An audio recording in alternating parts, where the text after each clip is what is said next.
அனைவருக்கும் வணக்கம். அரண் பன்னாட்டு தமிழாய்வு மின்னிதழும் அரண் தமிழ் அறக்கட்டளையும் இணைந்து நடத்தும் அரண் மின்முற்றம் 21 சாகித்ய அகாதமி விருது பெற்ற 61 நூல்கள், 61 நாட்கள், 61 உரையாளர்களை கொண்டு 61 நாட்கள் தொடர்ந்து நடத்தி வருகின்றது.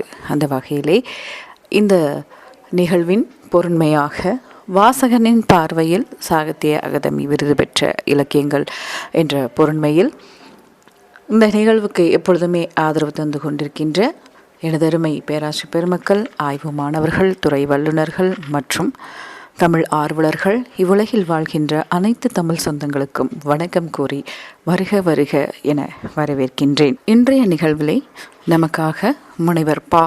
முருகன் அவர்கள் திருக்குறள் நீதி இலக்கியம் என்ற நூல் குறித்து நம்மிடையே பேச வந்திருக்கின்றார். ஐயா அவர்கள் தமிழ்துறை தலைவராக துவாரகதாஸ் கோவர்தனதாஸ் வைணவ கல்லூரி அரும்பாக்கத்தில் பணியாற்றி வருகின்றார். இவர் 5 தேசிய கருத்தரங்குகள், 2 மாநாடுகள், 4 பன்னாட்டு கருத்தரங்குகள் ஆகியவற்றை தனது கல்லூரியிலே நடத்தியவர். தொடர்ந்து தமிழ் இலக்கிய உலகில் தடம்பதித்து வரக்கூடியவர். இந்த கரோனா ஊரடங்கு பேரிடர் காலத்திலும் கூட இணைய வழியாக பல வினாடி வினா கருத்தரங்குகள் ஆகியவற்றை தொடர்ந்து நடத்தி வரக்கூடியவர். மகாகவி பாரதியாரின் 136வது பிறந்த நாளை பெருமங்கள விழாவாக மலேசியா, பினாங்கு, கோலாலம்பூர், ஈப்போ சென்று அங்கு உரையாற்றியவர். மேலும் கோலாலம்பூரில் திருவாடுதுறை ஆதீனத்தின் கிளை மடத்தில் திருமந்திர உரையாற்றியவர். இத்தகைய சிறப்பு வாய்ந்த ஐயா அவர்கள் நம்மிடையே பேச வந்திருப்பது பெரும் பேறு. ஐயா அவர்களை வருக வருக என வரவேற்று இந்த ஆய்வரங்கை அவரிடம் ஒப்படைக்கின்றேன். நன்றி ஐயா, நீங்கள் தொடரலாம். அனைவருக்கும் வணக்கம். சான்றோர் பெருமக்களே, இன்றைக்கு சாகித்ய அகாதமி விருது பெற்ற நூல்கள் குறித்தான கருத்தரங்கை அரண் பன்னாட்டு தமிழாய்வு மின்னிதழ் மற்றும் அரண் தமிழ் அறக்கட்டளை இணைந்து மிக சிறப்பாக நடத்தி கொண்டு வருகிறார்கள். இந்த நிறுவனத்தினுடைய நிறுவனர் பிரியா கிருஷ்ணன் அவர்களுக்கு எனது முதற்கண் வணக்கத்தை தெரிவித்துக் கொள்கிறேன். ஆண்டோர்களே, சான்றோர்களே, பெரியோர்களே, இன்றைக்கு பார்க்க இருக்கக்கூடிய நூலின் பெயர் திருக்குறள் நீதி இலக்கியம் என்ற நூல். இதனுடைய ஆசிரியர் சென்னை பல்கலைக்கழக திருக்குறள் ஆராய்ச்சி பிரிவில் பணியாற்றிய பேராசிரியர் முனைவர் க. திருநாவுக்கரசு அன்னார் இந்த நூலை திறம்பட எழுதியிருக்கிறார்.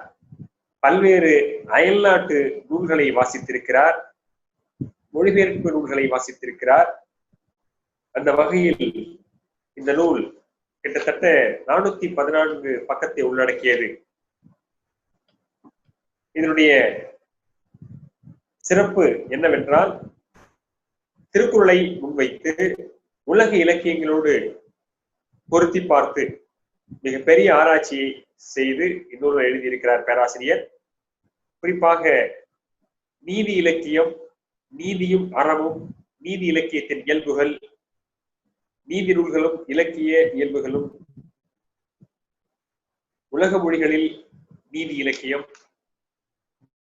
கிரேக்க மொழியில் நீதி இலக்கியங்கள், லத்தீன் மொழியில் நீதி இலக்கியம், சீன மொழியில் நீதி இலக்கியம், வடமொழியில் நீதி இலக்கியம், தமிழ் மொழியில் நீதி இலக்கியம், இலக்கிய உலகில் திருக்குறள் பெருமிடம் என்ற 6 தலைப்புகளாக பிரித்து பல்வேறு உட்தலைப்புகளை கொடுத்து ஆராய்ந்து இந்த நூலை இயற்றியிருக்கிறார். பேராசிரியர் காத்தா திருநாவுக்கரசு ஐயா அவர்களை இந்த நல்ல வேளையில் நாம் நினைத்து பார்க்க வேண்டும். இந்த நூல் 1974ஆம் ஆண்டு சாகித்ய அகாதமி விருது பெற்றிருக்கிறது. உண்மையாகவே இந்த நூலை வாசிப்பதற்கு நல்லதொரு வாய்ப்பு கிட்டியது. வாசிக்க வாசிக்க உலகளாவிய நீதி இலக்கியங்களை அறிய முடிந்தது. மேலும் ஒரு தனி மனிதன் சமூக கட்டமைப்போடு சேர்ந்து வாழும் பொழுது எப்படியெல்லாம் வாழ வேண்டும் என்பதற்குண்டான அடையாளங்களை இந்த நூல் முன்னெடுத்து செல்கிறது. அந்த வரிசையில் தமிழ் மொழியில் உள்ள இலக்கியங்களை நாம் சங்க இலக்கியம், சமய இலக்கியம், நீதி இலக்கியம், சிற்றிலக்கியம், புதுமை தமிழ் இலக்கியம் என்று பல வகையாக பாகுபடுத்தலாம். சங்க இலக்கியத்திற்கு அடுத்த நிலையில் சிறப்புடையது நீதி இலக்கியமும் சமய இலக்கியமும் ஆகும். சங்க காலத்திற்கு பின் நீதி நூல்கள் பல தோன்றினாலும் நீதி நூல்களுக்கெல்லாம் வழிமுடியாக திகழ்வது திருக்குறள். மக்களுடைய வாழ்க்கையை அகம் புறம் என்று பாகுபாடு செய்து அதன் பல்வேறு இயல்புகளை நுட்பமாக ஆராய்ந்து சங்க காலத்தை ஒட்டிய புறப்பொருள் ஒரு பகுதியாக இருந்தாலும் குறிப்பாக அறத்தின் சிறப்பினை எடுத்துரைக்கும் அறநூல்கள் பல இயற்றப்பட்டிருந்தாலும் அவற்றை பிற்காலத்து சான்றோர்கள் நீதி நூல்கள் என்றே வழங்க நாயினர். பண்டைய தமிழ் சான்றோர்கள் அறநூல் என்ற பொருளில் கையாண்டுள்ளனர். புறங்கூறி பொய்த்துயர் வாழ்தலின் சாதல் அறம் கூறும் ஆக்கம் தரும் குறள் 183 திருக்குறளை பார்க்கின்ற பொழுது சமண சமயத்தின் செல்வாக்கு தமிழகத்தில் பெருகிய காலத்தில் தான் நீதி என்ற சொல்லாட்சி தமிழ் மொழியில் வழங்க தொடங்கியது எனலாம். எளிமை, தெளிவு, நுட்பம், சுருங்க சொல்லி விளங்க வைத்தல் ஆகிய பண்புகளோடு கருதிய பொருளை தெளிவுபடுத்த காட்டப்படும் காரணமாக அமையும் கருத்தினை முதுமொழி என்று போற்றுவது தொல்காப்பியருடைய காலத்திற்கு முன்பிருந்ததே மரமாக இருந்திருக்கும் என எண்ண தோன்றுகிறது. அந்த வரிசையில் நுண்மையும் சுருக்கமும் ஒளியுடைமையும் எண்மையும் என்றிவை விளங்க தோன்றி குறித்த பொருளை முடித்ததற்கு வரும் ஏதுறுதலிய முதுமொழி என்ப என்ற தொல்காப்பியர் உற்பா செய்யுளில் 177 காட்டுகிறது. முது சொல், முதுமொழி, மூதுரை, பழமொழி என்பன ஒரு பொருள் குறித்த பல சொற்களாகும். பழங்காலத்தில் புகழுடன் வாழ்ந்த பெருமக்களிடம் அமைந்த நுண்ணறிவு, சொல்வன்மை, உயர்ந்த நோக்கம், நல்வாழ்க்கை ஆகியவை அவர்கள் பெற்றிருந்த சிறந்த அனுபவங்கள் தான் மேற்கண்ட சொற்கள் பெயர் காரணம் எனலாம். முதுமொழி, பழமொழி போன்ற நீதிகளை உணர்த்தும் மற்றொரு வகையான செய்யுள் வகைக்கு வாயுரை வாழ்த்து என்றும் பெயர் வந்திருக்கிறது. தொல்காப்பியர் இதனை வாயுரை வாழ்த்தே மயங்க நாடின் வேம்பும் கடுவும் போல வெஞ்சொல் தாங்குதலின்றி வடிநடி மயக்கும் என்று ஓம்படை கிளவியின் வாயுறுத்தற்றே என்று சொல்லதிகார 424 பதிவு செய்கிறார். தீஞ்சுவை மிக்க சொற்களால் மறைத்து பாதுகாப்போடு மெய்யாக அறிவுறுத்தும் சொற்கள் வாயுரை வாழ்த்து எனப்படும். அறநூலாகிய திருக்குறள் தோன்றுவதற்கு முன்பே முதுமொழி, பழமொழி, வாயுரை வாழ்த்து போன்ற அறநெறியுணர்த்தும் செய்யுள் வகைகள் தோன்றியிருக்க வேண்டும் என்கிறார் திருநாவுக்கரசு. கொங்குவேலீர் என்ற புலவரே முதலாக நீதி பெருமை நூலோதிய வேராய் என்று தாம் இயற்றிய பெருங்கதையில் நீதி என்ற சொல்லை கையாண்டுள்ளார். மேலும் திருக்குறளுக்கு உரை எழுதிய பரிமேலழகர் பொருட்பாலில் நீதி நூல் என்ற தொடரை 14 இடங்களில் பயன்படுத்தியுள்ளார் எனவும் ஓரிடத்தில் திருவள்ளுவரை இந்நீதி நூல் உடையார் என்றும் பரிமேலழகர் குறிப்பிடுவதாக திருநாவுக்கரசு பதிவு செய்கிறார். நீதியும் அறமும் என்ற தலைப்பில் பேராசிரியர் விளக்க வருகையில் நீதி என்னும் சொல் பழந்தமிழ் இலக்கியத்தில் பயன்படுத்தப்படவில்லை. திருக்குறளிலும் நீதி என்ற சொல் இடம்பெறவில்லை. ஆனால் அப்பொருளை உணர்த்துவதற்கு நயன் என்ற சொல்லை திருவள்ளுவர் வழங்கியுள்ளதாக பரிமேலழகர் கருதுகிறார். எனவேதான் நயன் என்று நன்றி பயக்கும், பயன் என்று பண்பின் தலைப்பிரியா சொல்.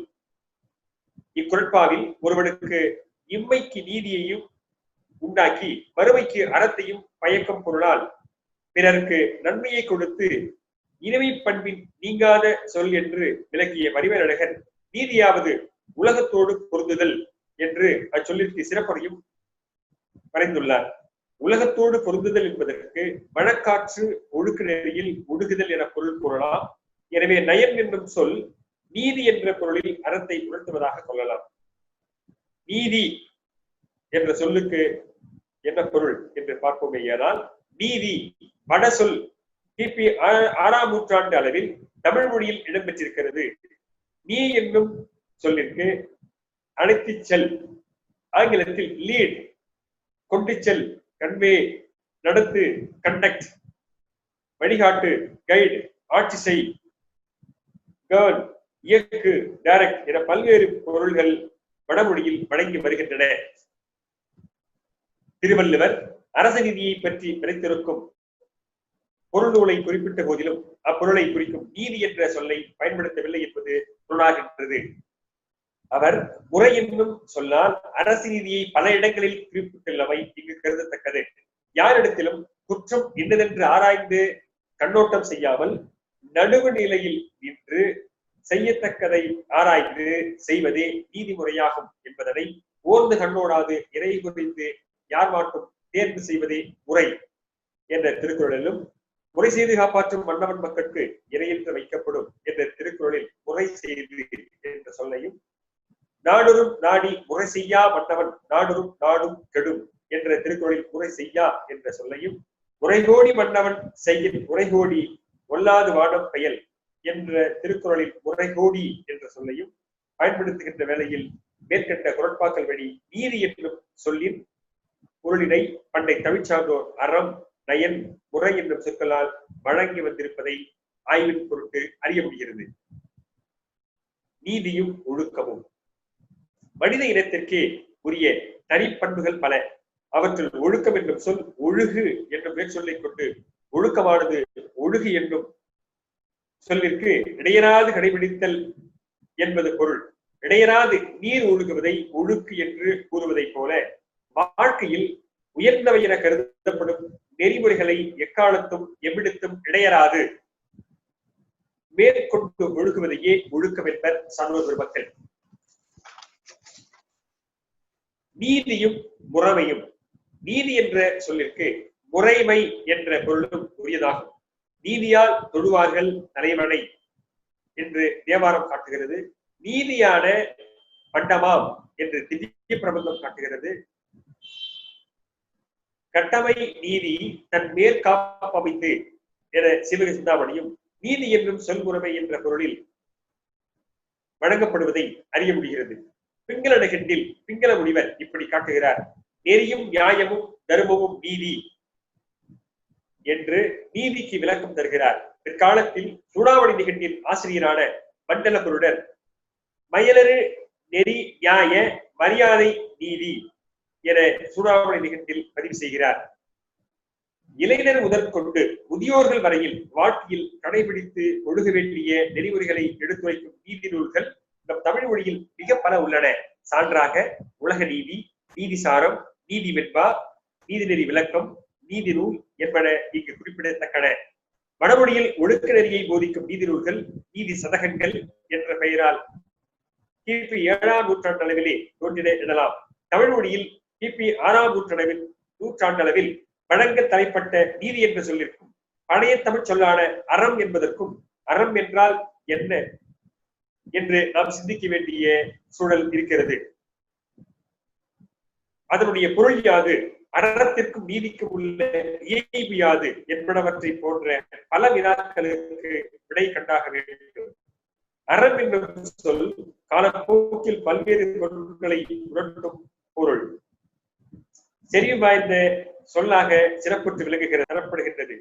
மனிதன் தனக்கென வரையறுத்துக் கொண்ட ஒழுக்க முறைகளின் தொகுதியே முழு நிறை வடிவமே அறம் என்று கூறுவர். மனிதர்களின் அறியாமையை அறுத்தறிவதே அறம் என்றும் குறிப்பிடுகின்றனர் அறிஞர்கள். அறம் என்பது என்னமா, சொல்லா, செயலா என்ற ஐயம் பெறலாம். பெருமக்களே, ஒழுகலாராகிய செயலுக்கு அடிப்படையாக இருப்பது எண்ணமாகும். எண்ணம் தூய்மையாக இருந்தால்தான் சொல்லும் செயலும் தூய்மையாக அமைய முடியும். எனவே எண்ணம் தூய்மையாக இருக்க வேண்டுமானால் எண்ணத்தின் எழுச்சிக்கு நிலைக்கலனாக உள்ள மனம் மாசு இல்லாததாக இருக்க வேண்டும். மனம் மாசற்று தூய்மையாக இருக்கும் நிலையே அறம் எனப்படும். உதாரணத்திற்கு சொல்ல வேண்டுமானால் மனத்தின் கண்ணிடும் குற்ற சிந்தனைகளை அழிக்க வல்லது அறம். சான்றாக திருவள்ளுவர் எப்படி பேசுகிறார்: மனத்திற்கண் மாசிலன் ஆதல் அனைத்தரன் ஆகுல வீரவென என்கிறார். அழுக்கார் அவா வெகுளி எண்ணாச்சொல் நான்கும் இழுக்கா இயன்றது அறம் என்கிறார். இக்குறட்பாக்களின் அடிப்படையில் நோக்கமேயானால் அறம் என்பது எண்ணம், சொல், செயல் ஆகிய மூன்றும் சேர்ந்த ஒன்றாகவே காட்சி தருகிறது. அறம் என்பதை ஒரு முப்படை கண்ணாடியாக கூறினால் அதன் 3 பக்கங்களாக எண்ணம், சொல், செயல் விளங்குகின்றன எனலாம். எண்ணம் அறத்தின் நிலை அமைதி ஸ்டாட்டிக் ஆற்றலாகும். சொல் இயக்க கெனடிக் என்று ஆங்கிலத்தில் குறிப்பிடுகிறார்கள், இயக்க நிலை ஆற்றலாகும். செயல் இயங்கு நிலை ஆற்றலாகும், ஆங்கிலத்தில் டைனமிக் என்கிறார்கள். இவ்வூவகை ஆற்றலும் உள்ளார்ந்த பண்பாக உறங்கிக் கொண்டிருக்கின்ற பொழுது அறம் என்பது கருத்து பொருளாகவே கருதப்படுகிறது. மேலும் திருக்குறளின் முதற் பகுதியாகிய அறத்துப்பாலில் திருவள்ளுவர் தனிமனிதனுக்குரிய ஒழுக்க நெறியில் பலதரப்பட்ட பகுதிகளையும் இயல்புகளையும் மிக நுட்பமாக எடுத்துரைத்துள்ளார். இதனை பரிமேலழகர் அது ஒழுக்கம் தான், அதுதான் ஒழுக்கம், 4 வகை நிலைத்தாய் வருடந்தோறும் வேறுபாடு உடைமையின் சிறுபான்மையாகிய அச்சிறப்பு இயல்புகள் ஒழித்து எல்லாருக்கும் ஒத்தலின் பெரும்பான்மை ஆகிய பொது இயல்பு பற்றி இல்லறம் துறவரம் என 2 வகை நிலையால் கூறப்பட்டது. இல்வாழ்க்கை நிலைக்கு சொல்லுகின்ற நெறிக்கண் நின்று அதற்கு துணையாகிய கற்புடை மனைவியோடும் செய்யப்படுவது இல்லறம். அவ்வில்லத்தின் கண் நெறியோடு வாழ்பவர் கடைபிடிக்கும் நெறிமுறைகளில் ஒன்றாக ஒழுக்கமுடைமை வள்ளுவர் வற்புறுத்துகிறார். ஒழுக்கம் விழுப்பம் செல்லலாம், ஒழுக்கம் உயிரினும் ஓப்பப்படும். இக்குறட்பாவில் இருந்து தெரிந்து கொள்ள வேண்டிய ஒன்று பெருமக்களே என்னவெனில், ஒரு நாட்டில் வாழும் மக்களுடைய நல்வாழ்விற்கும் அந்நாட்டின் செல்வச் செழிப்பிற்கும் ஒழுக்கம் இன்றியமையாதது என்பது பொருளாகிறது. இல்லறத்தை இனிது நடத்துவதற்குரிய ஒருவனும் ஒருத்தியும் திருமணத்திற்கு முன்பு கண்டு காதலித்து கூடி மகிழ்வதையும், திருமணத்திற்கு பின்னர் காதலர் இருவரும் கருத்தொருவித்து ஆதரவு பட்டதால் பெரும் இன்பத்தையும் காமத்துப்பாலில் வள்ளுவர் சொல்லோவியங்களாக தீட்டி காட்டுகிறார். இவ்வாறு முப்பால் முழுவதிலும் சிறப்புடைய ஒழுக்கம் அறமென போற்றப்படுவதை நாம் காண முடிகிறது. பழந்தமிழ் இலக்கியங்களுள் அறம் என்னும் சொல் ஒழுக்கம் என்ற பொருளில் பல இடங்களில் பயன்படுத்தப்பட்டுள்ளவை இங்கு கவனிக்கத்தக்கது. அறஞ்சாரார் ஊப்பே போல் அரண் இலாளன், அஞ்சுவது அஞ்சான் அறநிலி, அரணுவது கண்டற்றாயின் அரணுவார் அது, உந்தனுக்கு ஒல்லும் நெறி அறம், அறநெறி முதற்றிய அரசின் குற்றம், அறம் நனி சிறக்க, அரண் கடைப்படா வாழ்க்கையும் அறத்தினுள் அன்புடி என சங்க இலக்கியமும் காப்பியங்களும் அடையாளப்படுத்துகின்றன. மேலும் அறம்புரி செங்கோல், அறம் கடைபிடித்த செங்கோலுடன் அறனொடு புணர்ந்த திறனறி செங்கோல், அரசியல் பிழையாத அறநெறி காட்டி அரசியல் பிழைத்தோர்க்கு அறம் கூற்றாகும். அறநெறி செங்கோல் அறக்கோல் வேந்தன், அரண் எனப்பட்டதே இல்வாழ்க்கை, அறம் துஞ்சு உரந்தை, மரம் கெடு சோழர் உரந்தை அவையத்து அறம் கெட அறியாதாக்கு. ஆக இந்த வரிசையில் அறம் அறம் அறம் என்ற சொல்லாட்சி எந்தெந்த கால சூழலில் எதன் அடிப்படையில் பயன்படுத்தப்பட்டிருக்கிறது என்பதை இலக்கியங்கள் வழி நம்மால் உணர முடிகிறது. அரசனுடைய செங்கோலை குறிப்பிடுகின்ற போது நீதிமுறை பிறடாத செங்கோல் என்று பாராட்டுவதில் பண்டை தமிழ் புலவர்கள் மிகுந்த ஆர்வம் கொண்டிருந்தமை புலனாகிறது. மேலும் அக்காலத்தில் அரங்கூர மன்றங்கள் பல இருந்தன என்றும் அவை அறவரக் கண்ட நெறிமான் அவயம் என்றும் அவற்றில் ஒரேயூரில் இருந்த அரங்கூரும் அவை தனி சிறப்புற்றிருந்ததை மேற்கண்டவற்றால் அறியலாம். பெரியோர்களே, அறமும் ஈகையும் என்ற தலைப்பில் விளக்க வருகின்ற பேராசிரியர், ஒரு பொருளும் இல்லாத வறியவர்க்கு ஒரு பொருளை கொடுத்து உதவுவதே ஈகை எனப்படும்.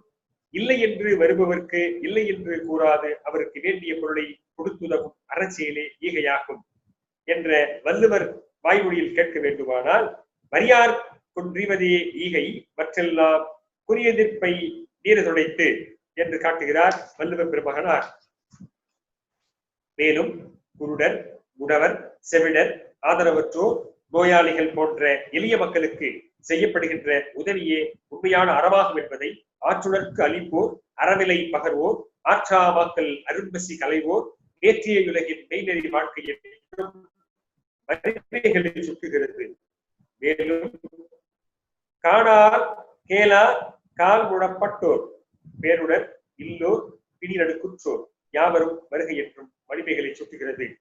சித்தலை சாத்தனார் மேற்கண்ட பாடல் வழி பல்வேறு அறக்கருத்துக்களை எடுத்துகிறார். மேலும் அறம் என்றால் அது பிறருக்கு செய்யும் உதவியாகிய ஈகையே என்ற கருத்தை திட்டவட்டமாக அவர் குறிப்பிடுகின்ற பொழுது, அறமணப்படுவது யாதனை கேட்பின் உண்டியும் அறமணப்படுவது யாதனை கேட்பின் மறவாதீதிகள் மண்ணுயிர்க்கெல்லாம் உண்டியும் உடையும் உரையிலும் அல்லது கண்டதில் என்றும் அறிவித்துள்ளார்.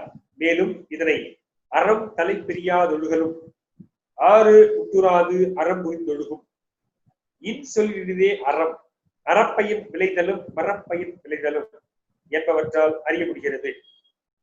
மேலும் அறமும் புண்ணியமும் என்ற தலைப்பில் பேச வருகின்ற பேராசிரியர், மனிதன் செய்கின்ற செயல்கள் பல திறத்தன, அவற்றை நல்ல செயல்கள் தீய செயல்கள் என்று அச்செயல்களினால் உண்டாகும் பயனை கருத்தில் கொண்டு இருவகையாக பாகுபாடு செய்யலாம் என்றும், ஒரு மனிதன் செய்கின்ற செயலின் விளைவாக அவனுக்கும் பிறருக்கும் நன்மை உண்டாகுமானால் அதை நல்ல செயல் என்று கூறுவர். ஆனால் ஒரு மனிதன் செய்கின்ற குறிப்பிட்ட ஒரு செயலால் அவனுக்கு நன்மையும் பிறருக்கு எவ்வழியிலேனும் தீமையும் உண்டாகுமானால் அதை அறச்செயல் என்று உலகம் ஏற்பதில்லை. எனவே எனைத்தானும் எஞ்ஞான்றும் யாருக்கும் நன்மை பயத்தக்க செயல்களையே அறம் என்று சான்றோர்கள் கருதுகின்றனர். அத்தகைய நற்செயலை செய்வதனால் ஒருவனுக்கு புகழ் உண்டாகிறது, மறுமைக்கு ஒரு பயனும் விளைகின்றது. அப்பயனை புண்ணியம் என்பர் நம் தமிழ் பெருமக்கள்.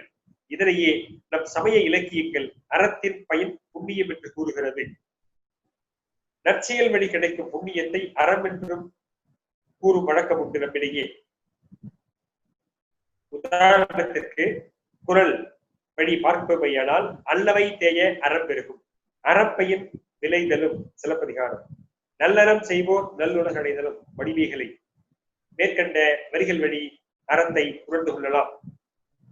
அறமும் அறக்கடவுளும் என்ற தலைப்பில் சில கருத்துக்களை பார்ப்பவையானால், எலும்பு இல்லாத உடலோடு வாழும் உருவை வெயில் காய்ந்து வருத்துவதைப் போல அன்பு இல்லாத உயிரை அறக்கடவுள் வருத்தும் என்று வள்ளுவர் காட்டும் போது, எண்பில் அதனை வெயில் போல காயுமே அன்பில் அதனை அறம் என்று எடுத்து காட்டுகிறார். அடுத்த இடத்தில் சினம் தோன்றாமல் காத்து கல்வி கற்று அடக்க முடியவனாக இருக்க வல்லவனுடைய செவ்வியை அவருடைய வழியில் சென்று அறக்கடவுள் பார்த்திருக்கும் என்பதை, கணங்காத்து கட்டடங்கள் ஆற்றுவார் செவ்வி அறம் பார்க்கும் ஆற்றில் நுழைந்து என்று வள்ளுவர் எடுத்து காட்டுகிறார். மேலும் பிறருக்கு துன்பம் தருகின்ற தீய செயல்களை ஒருவன் மறந்தும் எண்ணக்கூடாது, எண்ணினால் அவ்வாறு நினைத்தவனுக்கு கேடு வந்து சேரும் என்கிறார் வள்ளுவர். மறந்தும் பிறன்கேடு சூழற்க சூழி அறஞ்சூழும் சூழ்ந்தவன் கேடு என்ற திருக்குறளை இங்கே நாம் சிந்தித்து பார்க்கலாம். பெரியோர்களே, சுக்கிர நீதி என்ற வடமொழி பொருள் நூலில் நீதி நூல் மாட்சி என்னும் முதலாம் இயலில் இந்நீதி நூல் குறிப்பாக மக்கள் வாழ்க்கைக்கு இன்றியமையாததும் உலக நிலையை வரம்புக்குட்படுத்துவதும் அறம்பொருள் இன்பங்களை உணர்த்துவதுமாக இருத்தலின் இதனை அரசர்கள் எப்பொழுதும் முயற்சி மேற்கொண்டு பயிலல் வேண்டும். மக்களுக்கு உணவின்றி உடல் நிலையாவாறு போல நீதி நூலாரின்றி எல்லா உலகங்களில் உள்ள ஒழுக்கங்களும் நிலைபெறா என்று கூறப்பட்டுள்ளவை வடமொழியாளர் நீதியை பற்றி கொண்டுள்ள கருத்தினை தெளிவுபடுத்துகிறது. ஆங்கிலத்தில் மொராலிட்டி எனப்படும் சொல்லிற்குரிய பொருளையே நீதி என்னும் சொல் தமிழில் உணர்த்துகின்றது. இப்பொருளிலேயே நீதி நூல் அல்லது நீதி இலக்கியம் என்னும் வழக்கு தமிழ் மொழியில் கிபி 6ஆம் நூற்றாண்டை ஒட்டி தோன்றியிருக்கலாம் என பேராசிரியர் திருநாவுக்கரசு பதிவு செய்திருக்கிறார். நீதி இலக்கியத்தின் இயல்புகளாக பேராசிரியர் சொல்ல வரும் வேளையில், கற்பவரை உணர்ச்சி பெருக்கால் கிளர்ச்சியடைய செய்யாது சிறந்த கருத்துக்களை அறிவுறுத்தி அவர்களுடைய வாழ்க்கையை செம்மைப்படுத்துவதை நோக்கமாக கொண்டவை நீதி நூல்கள். இவை உணர்ச்சியை தூண்டாமல் அறிவை தூண்டுவன.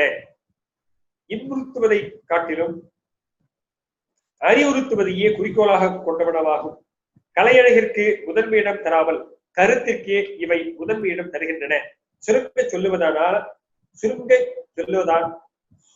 சொல்லுவதானால் மனிதனின் உணர்ச்சி, அதாவது விருப்பு ஆங்கிலத்தில் ஃபீலிங் என்று சொல்கிறோம் அல்லவா, அப்படி வில்லிங் அறிவு, நோவிங் ஆகிய மூவகை, குறிப்பாக உணர்ச்சி, விருப்பு, அறிவு ஆகிய மூவகை மனப்பண்புகளுள் அறிவாற்றலை தூண்டுவதாக அமைவதே நீதி இலக்கியம் என்றும் நாம் கூறலாம்.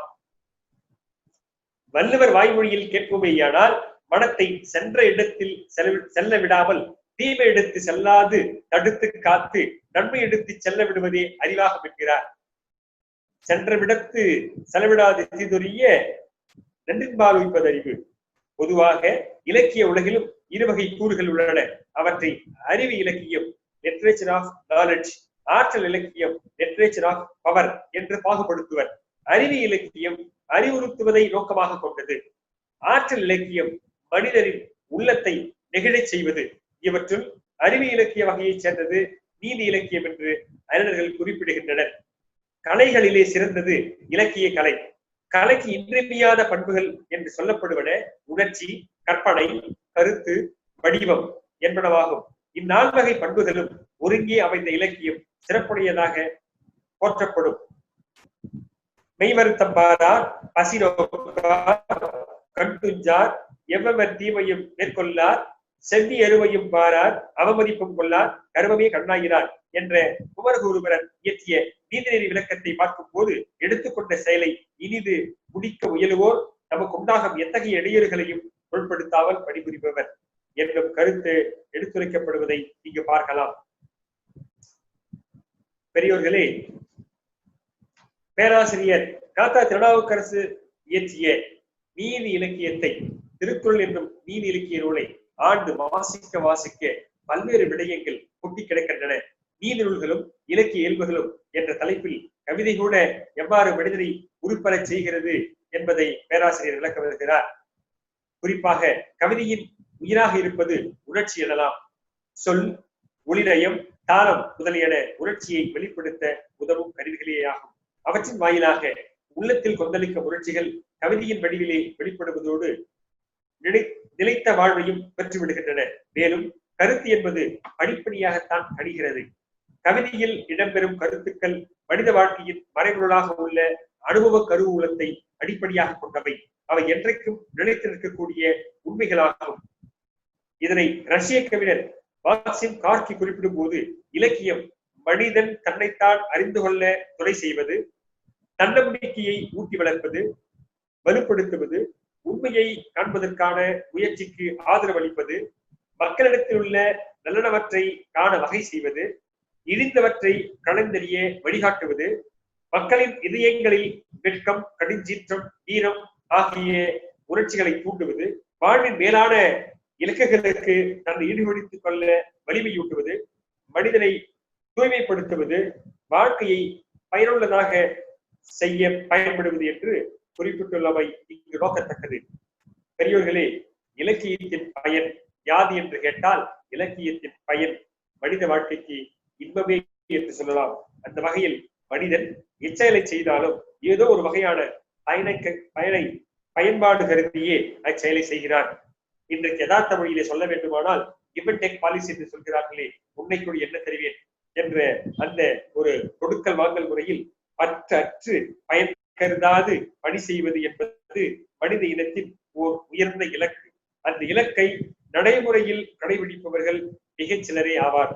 அவர்களை உலகம் சான்றோர்கள் என்று போற்றுகிறது. வாழ்க்கையை கலை கண் கொண்டு பார்க்க வேண்டும். அவ்வாறு நோக்கினால் வாழ்க்கை பெறற்கரிய பெயர்களை அடைவதற்குரிய வழியாக அமையாமல் வழியும் பயனும் ஒன்றி அமைந்ததாக தோன்றும். இந்நோக்கத்தை அடிப்படையாக கொண்டே நாம் கலையையும் கவிதையையும் பார்க்க வேண்டும். அப்பொழுதுதான் அவற்றின் உண்மையான இயல்புகள் நமக்கு புலனாகும்.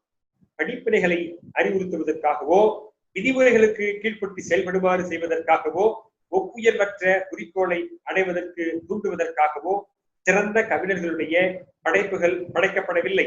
ஆனால் அவை இயந்திரம் போன்ற உணர்ச்சியற்ற வாழ்க்கையில் இருந்து எண்ணங்களை சிறிது நேரமேனும் வேறு பக்கத்தில் திரும்பி பொருத்தமான உணர்ச்சிகளிடத்தில் அவற்றை நிறுத்தி மனித வாழ்க்கையில் மறைந்து கிடக்கும் மாண்புமிகு உண்மைகளை கண்டுணரச் செய்வதையே நோக்கமாக கொண்டுள்ளன.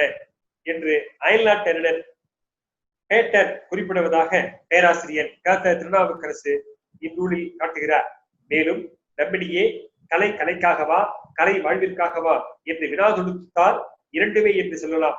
சில திரைப்படங்களை பார்த்து சுவைக்கலாம், வாழ்வில் கடைபிடிக்க முடியுமா என்றாலும் ஒரு பாரதி கவிதையை வாசிக்கிறோம் எனில் உந்துதல் ஏற்படலாம். சான்றாக வீழ்வது வெட்கம் அல்ல, வீண்டே இழப்பதுதான் வெட்கம்.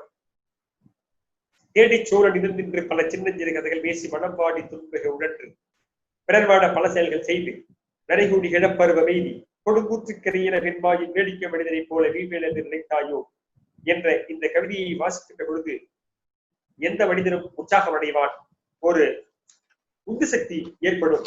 ஆக கலை கலைக்காக என்று சொல்லுகின்ற பொழுது திரைப்படங்களையும், உணர்ச்சி மிகுந்த கவிதைகளை வாசிக்கின்ற பொழுது கலை வாழ்க்கைக்காக என்ற ஒரு பயன்பாட்டையும் நாம் எடுத்துக்கொள்ளலாம். உலக மொழிகளில் நீதி இலக்கியம் எத்தகு இடம்பெற்றன என்பதை காணுகின்ற வேளையில் நாகரிகமடைந்த நாடுகள் அனைத்தும் இலக்கியத்தையும் இலக்கிய படைப்பாளர்களான கவிஞர்களையும் போற்றி புகழ்ந்து வருகின்றன. பண்டைய உலகில் பாக்கள் அல்லது கவிதைகள் என்ற பெயராலேயே இலக்கியம் குறிப்பிடப்பட்டது. அக்காலத்தில் உரைநடை நன்கு வளர்ச்சி பெறாததால் கவிதைகளே இலக்கியமாக கருதப்பெற்றன. செய்யுள் வடிவில் பாக்களை படைப்பதும் இசையோடு அவற்றை பாடுவதும் நாகரிகமடையாத மக்கள் சமூகத்தில் மட்டுமல்லாமல் நன்கு நாகரிக வளர்ச்சியுற்ற மக்கள் சமூகங்களிலும் பண்பாட்டு வளர்ச்சிக்குரிய செயல்களாக கருதப்பட்டன. இதனால் அச்சமூகங்கள் இலக்கிய வளர்ச்சிக்கு ஆக்கமும் ஊக்கமும் அளித்தன. பண்டைய தமிழ் மக்கள் தமிழ் மொழியை இயற்றமிழ், இசைத்தமிழ், நாடகத்தமிழ் என்று முத்தமிழாக பாகுபாடு செய்துள்ளவை இங்கு நாம் எண்ணி பார்க்க வேண்டும். முத்தமிழ் என்ற கோட்பாடு தமிழ் இலக்கியம் இசையோடும் கூத்தோடும் இணைந்தும் தோன்றி வளர்ந்த நிலையை குறிப்பதாகும். தமிழின் வகையை விளக்கமிடத்து பிங்கல் அணிகண்டு இவ்வாறு பதிவு செய்கிறது. இயற்றமிழ், இசைத்தமிழ், நாடகத் தமிழ் என வகைப்படை சாற்றினார் மதியுணர்ந்தோரே என்று பிங்கல் அணிகண்டு எடுத்து காட்டுகிறது. இம்மரபு சங்ககால புலவரால் போற்றப்பட்டு வருவதாகும். மேற்கண்டபடி இசையும் கூத்தும் கலந்து இலக்கியம் பாட்டாக தோன்றியதை உலக மொழிகள் சிலவற்றிலும் காண முடியும். வடமொழியில் கவிஞர்களுக்கு முன்னோடியாக இருந்தவர்கள் சூதர் என்று அழைக்கப்பட்டனர். அவர்கள் ஆடலிலும் பாடலிலும் வல்லவர்களாக இருந்தனர். கிரேக்க மொழியில் மிக பழமையான பாடலுக்கு மோல்பே என்ற பெயர் வழங்கப்படுகிறது. அதற்கு ஆடலோடு கூடிய பாடல் என்பதே பொருளாகும். அதை பாடி காட்டியவர்கள் ஓயோர்ஸ் என்று அழைக்கப்பட்டனர். பிற்காலத்தில் இச்சொல் கவிஞர்களை குறிக்கவும் வழங்கப்பட்டது. இவ்வாறு தோன்றிய ஆடல் இசைப்பா இலக்கியம் பாடலின் இதழ்களிலிருந்து நேராக மக்களுடைய காதுகளுக்கு பாய்ந்து சென்றது. ஒரு பாடலிடமிருந்து மற்றொரு பாடலுக்கும், ஒரு தலைமுறையிடமிருந்து மற்றொரு தலைமுறையினருக்கும் வாய்மொழி இலக்கியமாக அது பரவியது. இவ்வாறு எழுத்து வடிவம் பெறாமல் பாடலின் வாயையும் மக்களுடைய காதுகளையும் நிலைக்கணனாக கொண்டு வளர்ந்த இவ்வகை இலக்கியத்தை மிதவை இலக்கியம் என்றும் அறிஞர் மக்கள் குறிப்பிடுகின்றார்கள். அதாவது ஆங்கிலத்தில் புளோட்டிங் லிட்டரேச்சர் என்கிறார்கள். அந்த அடிப்படையில் கிரேக்க மொழியில் நீதி இலக்கியங்கள் எத்தகைய அடையாளத்தை காட்டுகின்றன என்று பார்க்கும் வேளையில் உலகில் தொன்று தொட்டு பழமொழிகள் பேசப்பட்டு வருகின்றன. அவற்றுள் சில மொழிகளை பேசிய மக்கள் நாகரிகத்தின் கொடுமுடியில் வீருடன் விளங்கினர். அவர்களுள் மாண்புமிகு கிரேக்கரும் ஆடம்பர ஆறாவர மிக்கோராகிய ரோமானியரும் சிந்தையை கவரும் புதிய பழக்க வழக்கங்களை கொண்ட சீனரும் வியக்கத்தக்க வகையில் ஆன்மாவின் கடைத்தேற்றத்திற்காக அரும்பாடுபட்ட இந்தியர்களும் நெடுங்காலமாக இலக்கியத்தை போற்றி வளர்த்துள்ளனர்.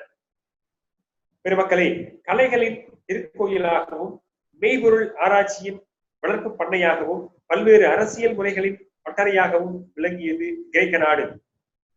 ஆடலிசை பாக்களின் வழியாக வளர்ந்த இலக்கிய வரவில் ஹோமர் என்ற கவிஞன் கிமு 8ஆம் நூற்றாண்டு அளவில் படைத்த காப்பியங்களான இலியதும் ஒடிசும் ஆதி இலக்கியங்களாக போற்றப்பெறுகின்றன. அவை கிரேக்க நாட்டின் மாவீரர்களின் வீர வரலாற்றை சொல் பொருள் நயத்தோடும் உணர்ச்சி துடிப்போடும் எடுத்து இயம்புகின்றன. மேலும் ஹெசியட் என்ற கவிஞர் கிமு 8ஆம் நூற்றாண்டின் இறுதியிலோ அல்லது 7ஆம் நூற்றாண்டின் தொடக்கத்திலோ வாழ்ந்திருக்கலாம் என்பது அறிஞர்களின் கூற்றாகும்.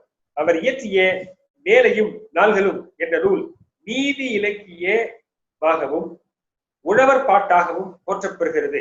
அன்றாட வாழ்க்கையில் தாம் பெற்ற அனுபவங்களையும் தொழில்முறையில் பெற்ற அனுபவ அறிவையும் பழங்கதைகளையும் உருவக கதைகளையும் தம் வரலாற்றையும் இடையிடையே கலந்து இதனை ஒரு நீதி இலக்கியமாக அவர் உருவாக்கியுள்ளார். ஹெசியட் கவிஞராகவும் உழவர் பெருங்குடி மகனாகவும் விளங்கி இருக்கிறார்.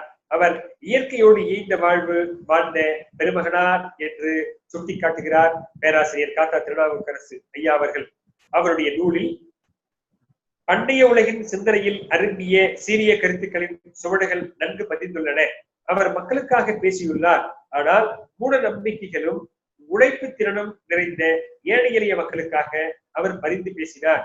எனவே அவருடைய நூல் அறநெறி ஆராய்ச்சி நூலாகவும் உழவர்களின் கையேடாகவும் காட்சி தருகிறது. கோவரை அவைக்கல புலவர் என்றால் ஹெசியட்டை மக்கள் கவிஞர் எனலாம். ஹெசியட் என்ற மக்கள் கவிஞர் மேலையும் நாள்களும் என்ற இந்நூலின்படி ஹெசியட்டை திருவள்ளுவரோடு காத்த திருநாவுக்கரசு இப்படி ஒப்பிடுகிறார். குறிப்பாக ஹெசியட்டினுடைய மேலையும் நாள்களும் என்ற நூலின்படியும் திருவள்ளுவரின் திருக்குறள் வழியும் ஒப்பிட்டு பார்க்கும் வேளையில் பொற்கால திருநாட்டில் பஞ்சமோ நோயோ உட்பகையோ உண்டாவதில்லை. இதற்கு வள்ளுவ பெருமகனார் உன்பசியும் ஓவாப்பினியும் செருப்பகையும் சேராது என்பது நாடு என்கிறார். ஹெசியட் இப்படி சொல்லுகிறார்: எவன் ஒருவன் பிறனொருவனுக்கு தீமை செய்கிறானோ அவன் தனக்குத்தானே தீமை செய்து கொண்டவனாகிறான். இதை வள்ளுவர் காட்டுகின்ற பொழுது பிறர்க்கின்றா முற்பகல் செய்யும் தமக்கின்றா பிற்பகல் தாமே வரும், பிறர்க்கின்றா முற்பகல் செய்யும் தமக்கின்றா பிற்பகல் தாமே வரும் என்கிறார். ஆக ஹெசியட் சொல்லுகின்ற பொழுது நல்ல மனைவியை போன்ற பிறர்க்கரிய பேறு இல்லை, தீய மனைவியை போன்றதொரு கொடுமையும் வேறில்லை என்கிறார். இதையே வள்ளுவர் காட்டுகின்ற பொழுது இல்லதன் இல்லவள் பாண்பானார் உள்ளதன் இல்லவள் மாணாக்கரை என்கிறார். ஹெசியட் சொல்லுகின்ற பொழுது உள்ள விருப்பத்தோடு ஒருவன் பிறருக்கு உதவி புரிவதனால் அவன் மகிழ்ச்சியும் மன நிறைவும் அடைகிறான். எனவே ஈதல் நன்று என்கிறார். நம்முடைய வள்ளுவ பெருமகனார் ஈர்த்துவுக்கும் இன்பம் அறியார், ஈர்த்துவுக்கும் இன்பம் அறியார்கள் தாமுடவை வைத்திழக்கும் வெண்கிறவன் என்கிறார். ஹெசியட் நாவடக்கத்தை பற்றி பேசுகின்ற பொழுது ஒருவன் தன் நாவினை அடக்கியாளுதலால் உண்டாகும் நன்மையை போன்று வேறொரு நன்மையும் இந்த உலகத்தில் இல்லை என்கிறார். நம்முடைய வள்ளுவ பெருமகனார் யாகவாராயினும் நாகாக்க காவாக்கால் சோகாப்ப சொல்லியிருக்கப்பட்டு என்று பதிவு செய்கிறார். ஹெசியட்டிற்கும் வள்ளுவருக்கும் இடையே கருத்து வகையில் ஒத்துப்போகும் பொருட்பாக்களை பார்த்தோம். ஹெசியட் போலவே பல கவிஞர்கள் நம் நீதி இலக்கிய போக்குகளை கடைபிடிக்கின்றனர்.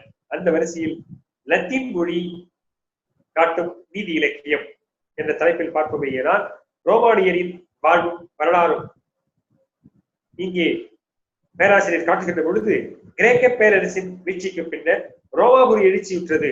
அதனுடைய வரலாற்றை 3 வகையாக பிரிக்கலாம். 1 குடியாட்சி காலம், 2 அகஸ்தசின் காலம், 3 பேரரசின் காலம் என்று அழைக்கப்படும். ரோமானியர் முதலாக ஒரு உலக பேரரசை நிறுவ முயன்று ஓரளவிற்கு அதில் வெற்றியும் கண்டனர் எனலாம். ரோமானியர்கள் கிரேக்கர்களின் கட்டடக்கலை, சிற்பக்கலை, ஓவியக்கலை, இலக்கியக்கலை என பல்வேறு கலைகளை கற்றுக்கொண்டனர். மேலும் இவற்றை அடிப்படையாக வைத்துக் கொண்டு கிரேக்கர்களை காட்டிலும் வியக்கத்தக்க வகையில் கலைகளில் தேர்ச்சியும் வளர்ச்சியும் பெற்றனர். மேலும் ரோமாபுரியின் பொற்காலம் என்று போற்றப்பெறுவது பேரரசன் அகஸ்தஸின் ஆட்சி காலமாகும். அக்காலத்திற்கு முன்பே லத்தீன் மொழி இலக்கியம் பல வகையிலும் சிறப்புற்று விளங்கத் தொடங்கியது. அக்காலத்தில் லுக்ரீஷ் என்ற புலவன் ரோமாபுரியின் இலக்கியவானில் நீல கடலடியிலும் செங்கதிரனாக தோன்றினான் என்கிறார். லுக்ரீஷஸ் புகழிற்கு காரணமாக இருப்பது அவருடைய அரிய இலக்கிய படைப்பான பொருள்களின் இயற்கை என்னும் நூலாகும். இந்நூல் கவிதை நூலாகும். அவருடைய கவிதை மக்களுடைய உள்ளத்தில் ஆழப்பதிந்தன. இந்நூல் 6 பகுதிகளை கொண்டதாகும்.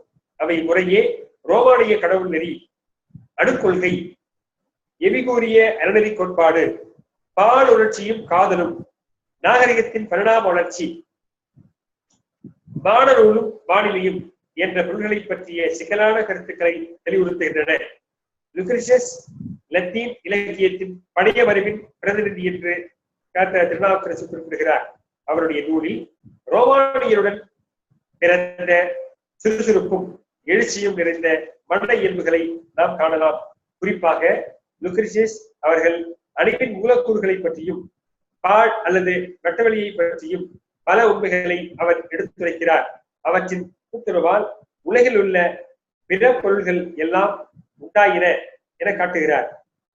சிறப்புமிக்க சகத்தீரே செவிகொடுத்து என் சொல் கேளீரே, இயற்கையின் விந்தைகளை அறிந்து செல்வீரே என லுக்ரிஷியஸ் குறிப்பிடுகிறார்.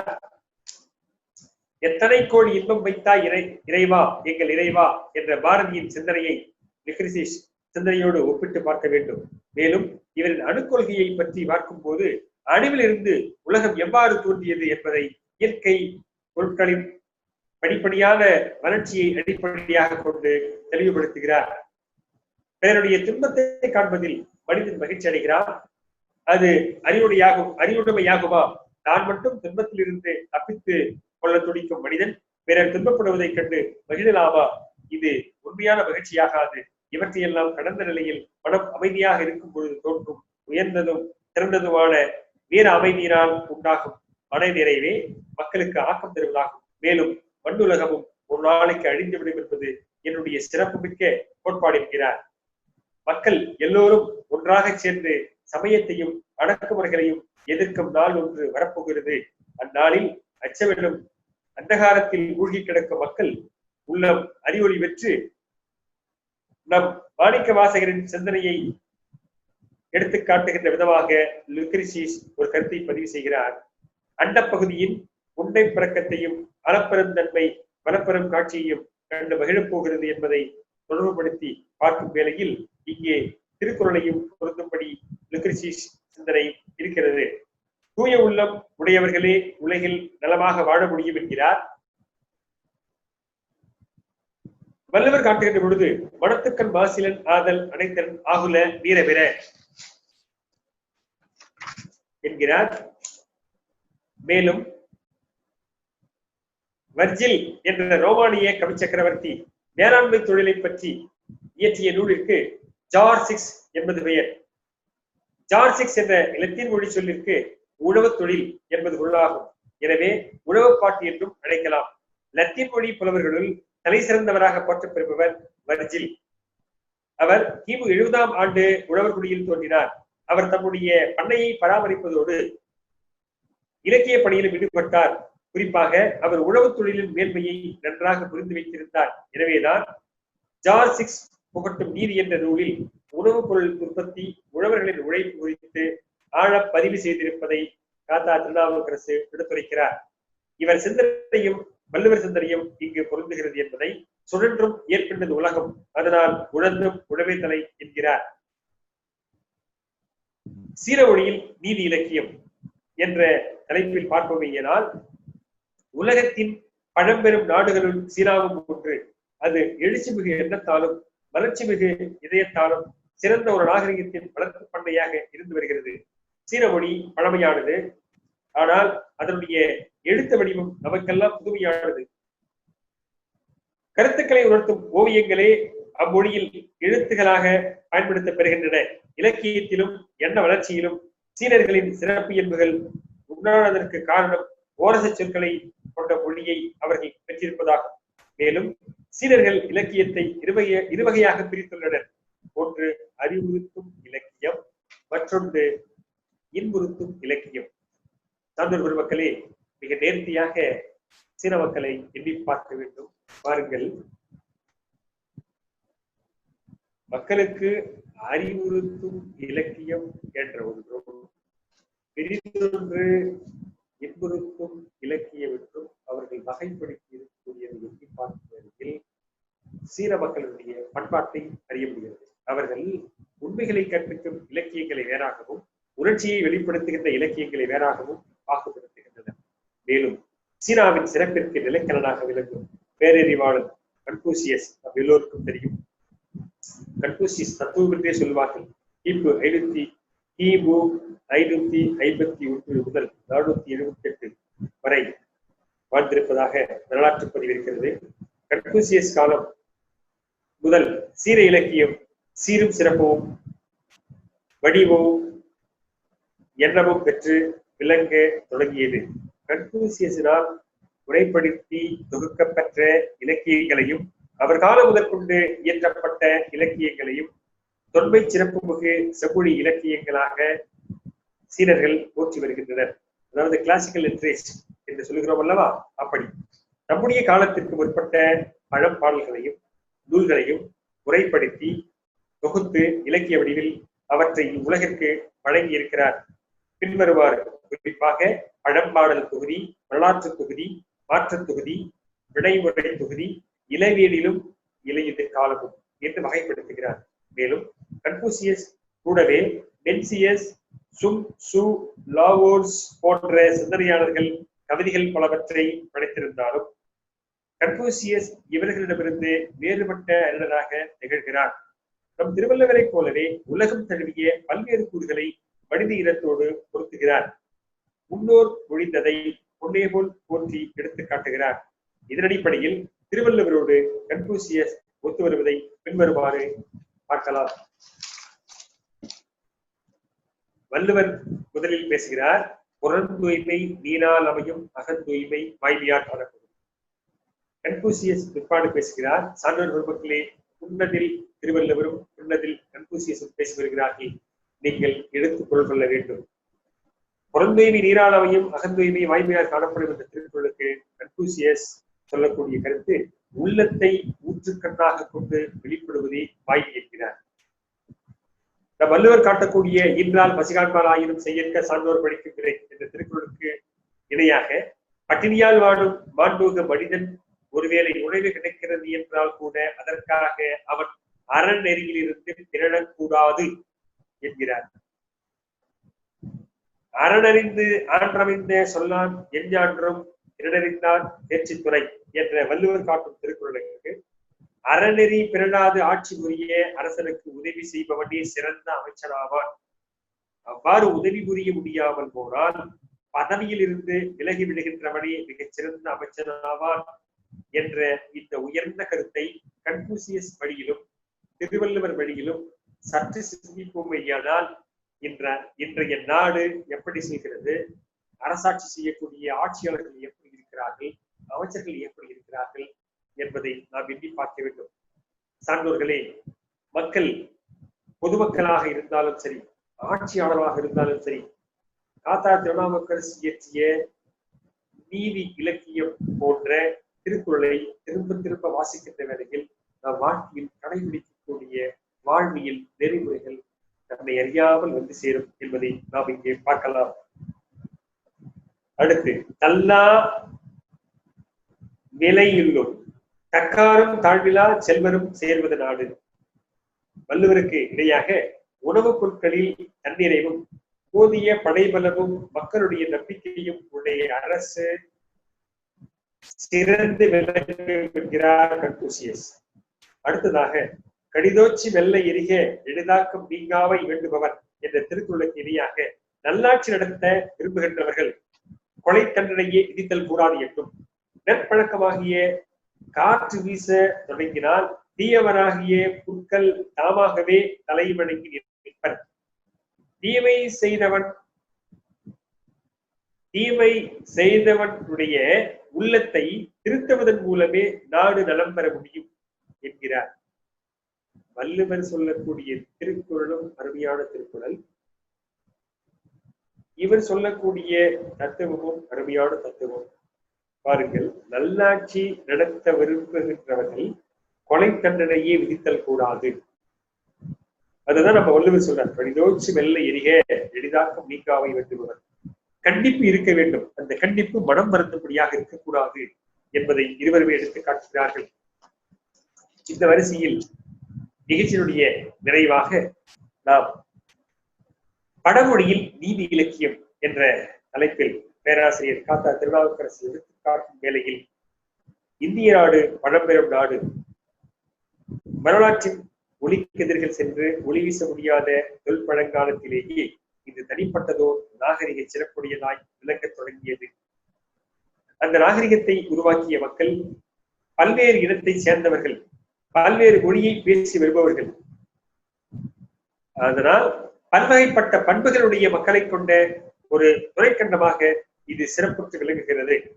இந்திய நாட்டின் வடக்கே சிந்து முதல் கங்கை வரை சிறப்புற்று விளங்கிய மொழி சமஸ்கிருதமாகும்.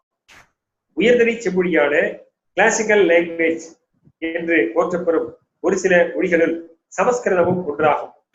சமஸ்கிருதம் என்பதற்கு செம்மையாக செய்யப்பட்டது என்று மொழியினர்கள் பொருள் தருவர். தமிழர்கள் அதனை வடமொழி என்பர். தமிழோடு நெருங்கிய தொடர்புடையதாகவும் தமிழோடு வடமொழி நெருங்கிய தொடர்புடையதாகவும் இலக்கிய வளமும் கலைச்சிறப்பும் சிந்தனை செறிவும் உடைய செம்மொழியாகவும் வடமொழி விளங்குகிறது. அறக்கொள்கையை அவனிக்கு, அதாவது உலகத்திற்கு எடுத்துரைக்க புகழ்பெற்ற நாடு நம் இந்தியா. இதனை நம்முடைய சுதந்திர போராட்ட தியாகியான அன்னிபெசன்ட் அம்மையார் எடுத்து சொல்லுகின்ற பொழுது, இறைவன் உலகத்தில் உள்ள பல்வேறு நாட்டு மக்களை ஒருவன் ஒருவராக உலகிற்கு அனுப்பி வைத்தார். அதாவது இறைவன் உலகத்தில் உள்ள பல்வேறு நாட்டு மக்களை ஒருவர் பின் ஒருவராக உலகிற்கு அனுப்பி வைத்தார். ஒவ்வொரு நாட்டு மக்களுக்கும் அவர் ஒரு அழகிய சொல்லை தாரக மந்திரமாக ஓதி அனுப்பினார். அவர்கள் ஒவ்வொருவரும் உலகிற்கு வழங்கும் நற்செய்தியாக அதை எடுத்து இயம்ப வேண்டும் என்று இறைவன் அவர்களுக்கு விதித்தார். அவர் எகிப்து நாட்டிற்கு சமயம் என்ற சொல்லை வழங்கினார். ஈரானுக்கு தூய்மை என்ற சொல்லை கொடுத்தார். சாரதியாவிற்கு அறிவியல் என்ற சொல்லை அளித்தார். கிரேக்க நாட்டிற்கு அழகு என்ற சொல்லை தந்தார். ரோமாபுரிக்கு சட்டம் என்ற சொல்லை கொடுத்தார். நம்முடைய குழந்தைகளில் மூத்த குழந்தையாகிய இந்தியாவிற்கு நாம் முன்னர் பிற நாடுகளுக்கு வழங்கிய சொற்கள் அனைத்திற்கும் உரிய பொருளையெல்லாம் ஒன்றாக இணைத்து தருமம் என்ற சொல்லை இறைவன் அளித்தார் என்கிறார் நம்முடைய அன்னிபெசன்ட் அம்மையார். இருப்பினும் வடமொழியில் பழமொழிகளும் மூதுரைகளும் சிறப்பிடம் பெற்றுள்ளன. சான்றோர் பெருமக்களே, இந்த வடமொழியில் நீதி இலக்கியம் என்ற தலைப்பிலே நாம் பார்த்த பொழுது அன்னிபெசன்ட் அம்மையார் உலக நாடுகளை முடிச்சு போட்டு சொன்ன விதத்தை பேராசிரியர் எடுத்துக்காட்டும் விதம் உண்மையாகவே வியப்பாக இருக்கிறது. குறிப்பாக ராஜநீதி சமுச்சயம், சாணக்கிய நீதி, சாணக்கிய ராஜநீதி, விருத்த சாணக்கியம், லகு சாணக்கியம் என்பன நம் நாட்டிலே வழங்கி வந்த மூதுரைகளை தொகுத்தவர்கள் சாணக்கியன் பெயரை சேர்த்து அந்நூல்களுக்கும் பெயரிட்டிருப்பார்களோ என எண்ண தோன்றுகிறது. இங்கே இந்த வடமொழியும் நீதி இலக்கியமும் என்ற தலைப்பில் பல்வேறு இலக்கியங்களை எடுத்து காட்டுவதை காட்டிலும் குறிப்பாக திருவள்ளுவரோடு ஒத்து வரக்கூடிய வடமொழி இலக்கியத்தை இயற்றிய நமக்கெல்லாம் தெரிந்த பத்ரகிரியார் தன்னுடைய நீதி சதகத்தை எப்படி இதனோடு முடிச்சு போடுகிறார் என்பதை பார்ப்போமேயானால், வள்ளுவர் காட்டுகிறார், கல்லாதவரும் நடிநல்லார் கற்றாரும் சொல்லாதிருக்க பெரின். இதற்கு பத்ரகிரியார் காட்டுகிறார் நீதி சதகத்தில், அறிவில் முதிர்ந்தோரது, அதாவது அறிவில் முதிர்ச்சி பெற்றவருடைய அவைக்கண்ணே அறிவிலார் மௌனமே கொண்டிருப்பாரானால் அம்மௌனமே அவருக்கு அடிகளன். அதாவது அறிவு நிரம்பிய சான்றோர் அவையில் அறிவிலார் தேவையில்லாமல் ஏதாவது உளரக்கூடாது, மௌனமாக இருந்தால் அதுவே புத்திசாலித்தனம் என்கிறார். அடுத்ததாக வள்ளுவர் காட்டக்கூடிய உவப்ப தலைக்கூடி உள்ள பிரிதல் அனைத்தே புலவர் தொழில் என்ற திருக்குறளுக்கு இடையாக பத்ரகிரியார் காட்டும் நீதி சதகம் தாவா கலை திருவாள்தா பிறரோடு இன்புறுவர் நாவால் உலகை நடாத்துவர் என்கிறார்.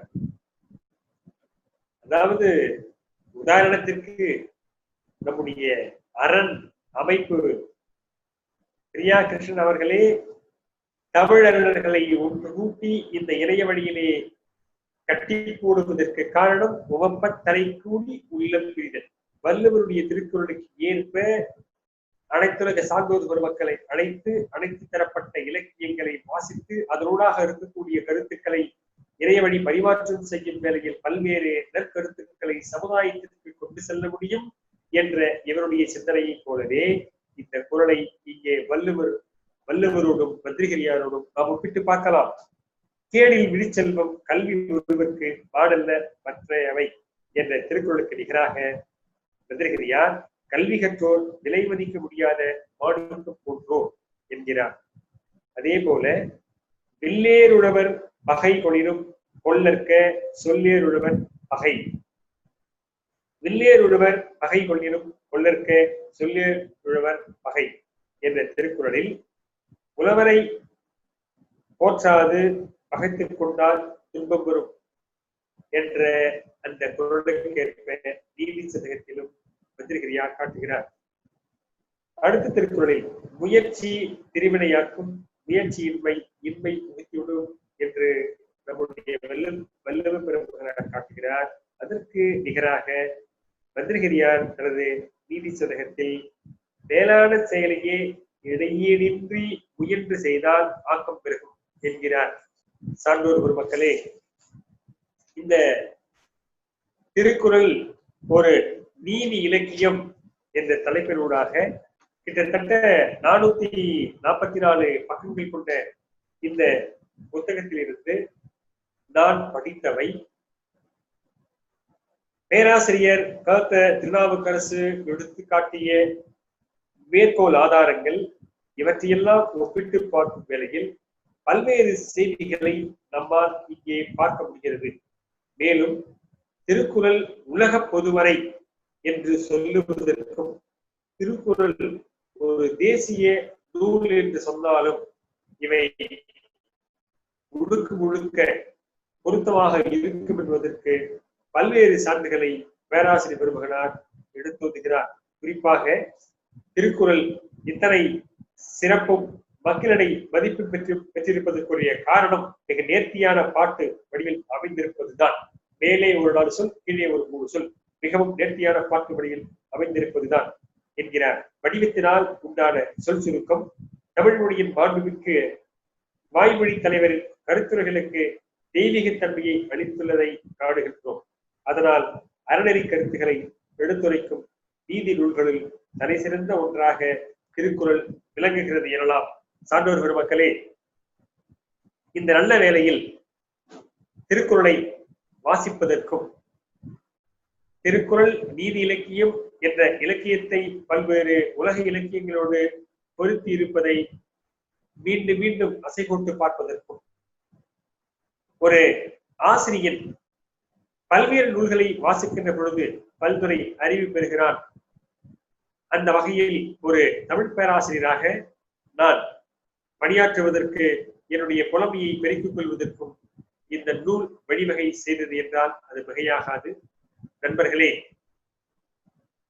நான் துவாரகதாஸ் கோவர்தன் தாஸ் வைணவ கல்லூரி தமிழ்துறை தலைவராக பணியாற்றி வருகிறேன்.